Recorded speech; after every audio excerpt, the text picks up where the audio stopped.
Brand new home 2024, 3.5% FHA. First time home buyers down payment, zero closing cost, plus $15,000 pour y avoir un flex cash pour capable utiliser pour upgrade ou du moins pour just buy down the road. It's about 6,000. When we first walked in, I showed you a nice dining room here. You know, very nice dining room here to set your table, but look on this side right here. This is the den, right? That can be your office. It could be just, you know, a spare room you have, or with a door right here, that makes the house section, right? Because still can be some office or some guitar like I or passorti, then this could be very, very good for you, right? But comme ça tout, so besoin extra chambre pour le door, section kai. Ça c'est quatre chambres, 3 toilettes avec yon den, right? Ou gen yon chambre là, ça c'est yon guest room yo. And then, you know, gen pot sa la dan ki ka soti direktman ale sou patio deyo, al nan backyard lan, right? So, pot sa give you access a patio e people ale nan backyard lan. Brand new home, encore une fois, brand new home. Being built right now avec guarantee, brand new, tout bay la dan. Yon bay gen nan kay sa tou. Technically gen 2 dining room, right? So, this is more like your eating kitchen right here, notable, but also the formal dining room on that side. You know, go to committee on wood tab and, you know, big chairs for Thanksgiving dinner, whatever. And now let's take a look at this, the laundry room. It's big, right? It's pretty big, laundry room. Alright. Okay, again, laundry set là, built shelf, cabinets, whatever. And also your garage. So 2-car garage. Right? 2-car garage, pretty big, right? Pretty decent car garage. You come with your water heater. This is the water pump for your grass. It's very good. Ou tou gen accès pour sortir dans master ou nan pour aller dehors, aller yard là, ou bien sous patio. Right? Pretty decent size room. Okay. And let's look at your master. Look at the master bathroom. Alright, double sink. Okay, we'll get a shower. Then you have your jacuzzi tub, closet. I'm going to say 2 closets and un closet là, mais on a une walking closet. Walking closet.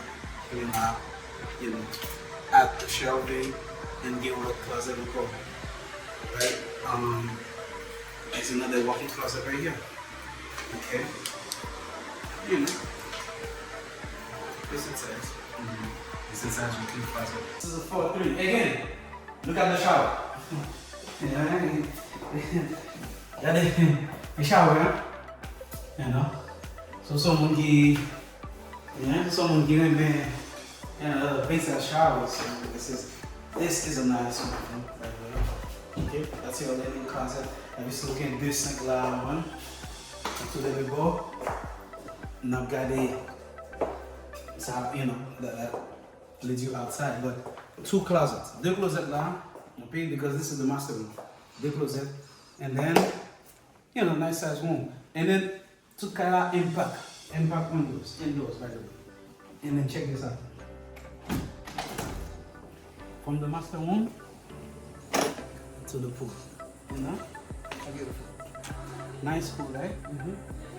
For a nice pool, nice yard, man.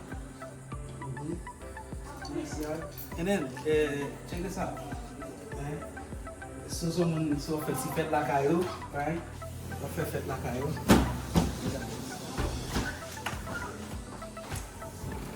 Vous voulez faire, you know, faites la fête, tout le monde voulait faire like that in the party, même si vous n'avez pas aller dedans. Alright. Nice. Very nice. And you know, nice kitchen, open floor, dining room over there, nice island, le cabinet tout près, right?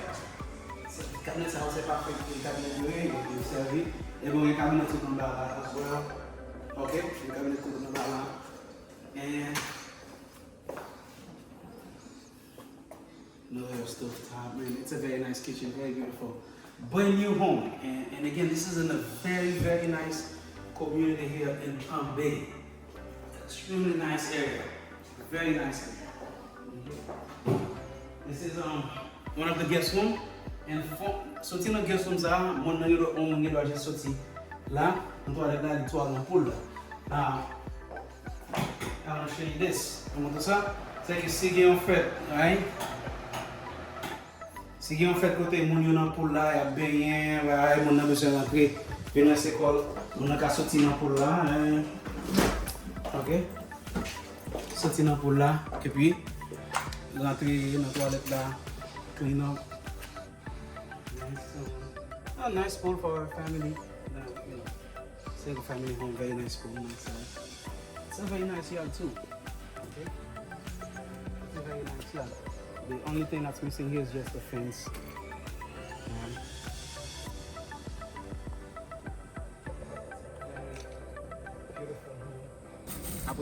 Après ça, comme vous voyez ça, c'est même style qu'elle a nous pas build, même qu'elle a encore et nous bien qu'elle build nos boss là. Et ça c'est même bagage. C'est vraiment ça. Zone ça tout près de l'eau. Ceux qui sont intéressés dans une boat, you know, vous voulez close côté au car fishing, you know, close to the water, then this area c'est zone par là même. Parce que là nous tout près de l'eau. C'est vraiment une très belle zone qui a un pile gros caille, majorité caille ça là sur acres of land. Au cas où caille ça, par exemple tout le caille que nous voyons dans zone ça là tout, si vous regardez across the street. Après, c'est des cailles qui sont en pile terre qui bâtissent sur acres of land. Même Maro, ça, c'est des qui bâtissent dans la zone ça encore. So, hey, au monde qui regarde ça, sont intéressés. Par exemple, si vous voulez Maro ça dit en vente, même Maro là, on a bâti dans le boss là. Alright? On a même Maro là qui a bâti dans le boss là encore. So, hey, pour que tu avec nous, tout programme est toujours là. You know, on est programme extrêmement populaire là. So, pile monde a courir venir pour prendre avantage de zéro closing cost plus $15,000 flex cash, 3% down payment seulement pour acheter là. So, ou même qui est intéressé, faites connaître. Ou t'as mis tout près de l'eau, t'as mis côté pour gagner boat too, so you can go to the water, go fishing. Then this is the area. You want to be a little bit in the city, you know, more closer to all the businesses than to go on the other side. Yeah, that's where you want to be. But quel que soit ça, nous-mêmes nous gagnons. That's the cuisine, no? Okay? Big cuisine, very good sized kitchen. Pas besoin, yeah, not too tight. You know, nice countertop here. And then, we take the motor yon bathroom now, master room now. So this is the second bathroom right here. That's your bathroom que guest you can utiliser, you know. Let me see. And then your guest room. About ça encore.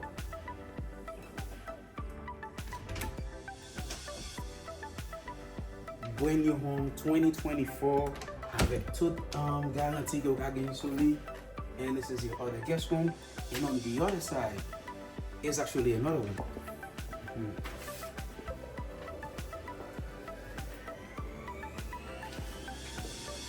Take a look at this.